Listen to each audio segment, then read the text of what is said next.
क्यों इन अधिकारियों की ओर से किसी की जान की कीमत को नहीं समझा जाता है? कब तक अधिकारियों की लापरवाही से ऐसे हादसे होते रहेंगे और मासूम लोग जान गंवाते रहेंगे? नोएडा का दिल दहला देने वाला हादसा। 27 साल के इंजीनियर युवराज मेहता, जिनकी सिस्टम की नाकामी और अफसरों की लापरवाही की वजह से मौत हो गई।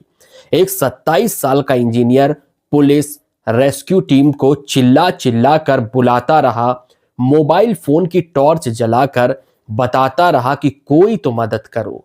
युवराज के पिता भी पुलिस और रेस्क्यू टीम से गुहार लगाते रहे, लेकिन पुलिस अधिकारी पानी की गहराई नापते रहे। किसी ने कहा कि पानी बहुत ठंडा है, तो किसी ने आगे लगे हुए सरियों की बात की। और इस बीच करीब 80 मिनट तक युवराज मदद के लिए गुहार लगाते रहे, लेकिन कोई इस गड्ढे में नहीं उतरा और युवराज मेहता की मौत हो गई। बताया जा रहा है कि एक डिलीवरी बॉय यहां पर मौजूद था। हिम्मत करके रस्सी बांधकर वो इस गहरे पानी में उतरा, लेकिन इंजीनियर युवराज मेहता को बचाया नहीं जा सका। हादसा 16 जनवरी की रात करीब 12 बजे का बताया जा रहा है, जब युवराज अपनी ग्रैंड विटारा कार से नोएडा के सेक्टर 150 टाटा यूरिका पार्क जा रहे थे। सेक्टर 150 मोड़ पर यू टर्न था। कोहरे की वजह से उन्हें आगे का रास्ता नहीं दिखा और उनकी कार नाले की बाउंड्री को तोड़ते हुए पानी से भरे प्लॉट के गड्ढे में गिर गई। जिस गड्ढे में उनकी कार गिरी वहां पानी भरा हुआ था, काफी दलदल था। युवराज किसी तरह कार से निकलकर उसके ऊपर चढ़ गए और सबसे पहले अपने पिता को कॉल किया।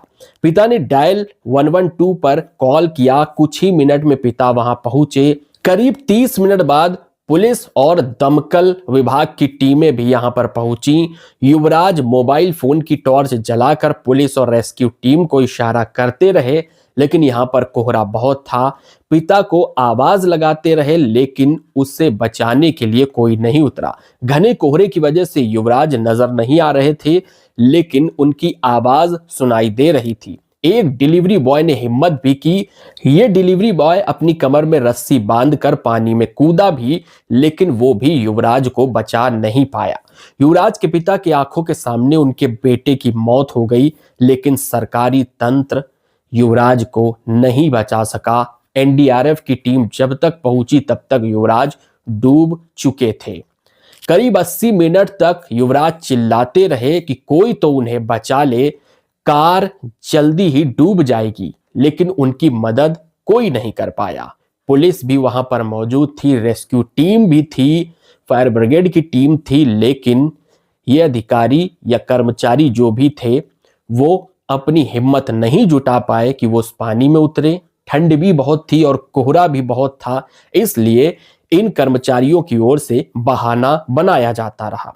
जिनका काम था इंजीनियर को बचाना, जिनकी ड्यूटी थी उसे निकालना, लेकिन वो लोग असमर्थ रहे और सिस्टम की नाकामी की वजह से युवराज की मौत हो गई। जब तक एनडीआरएफ की टीम पहुंची तब तक युवराज डूब चुका था। युवराज करीब 30 मिनट तक चिल्लाते रहे कि कोई तो उन्हें बचा ले, कार जल्दी डूब जाएगी, लेकिन कोई भी मदद के लिए आगे नहीं आया। पानी में कार समेत युवराज डूब गए। सुबह करीब 4:30 बजे युवराज के शव को बाहर निकाला गया। अब सवाल है कि ये किसकी लापरवाही है।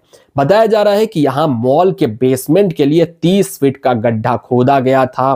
किसी वजह से मॉल नहीं बन पाया।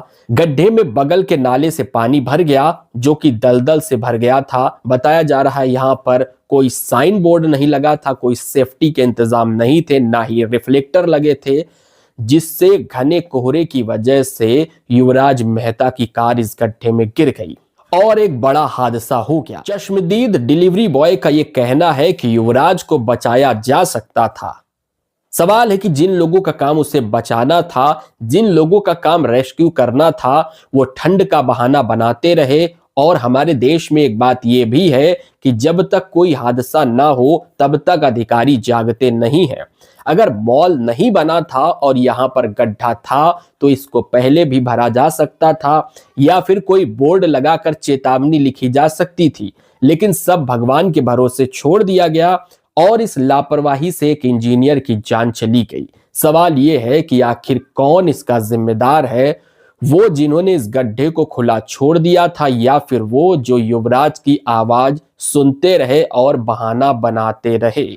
लोगों का तो ये कहना है कि यह हादसा सिर्फ नोएडा प्राधिकरण की वजह से हुआ। इस कट पर पहले भी कई हादसे हो चुके हैं, जिसके चलते कई बार प्राधिकरण को यहां पर बैरिकेटिंग और रिफ्लेक्टर लगाने के लिए कहा गया, लेकिन यहां पर कुछ भी नहीं हुआ। अधिकारियों की ओर से कोई भी बात नहीं सुनी गई और अब हादसे के बाद नोएडा प्राधिकरण की ओर से मलबा डालकर इस गड्ढे को भरने का काम किया जा रहा है। कहा जा रहा है कि अपनी नाकामी छिपाई जा रही है।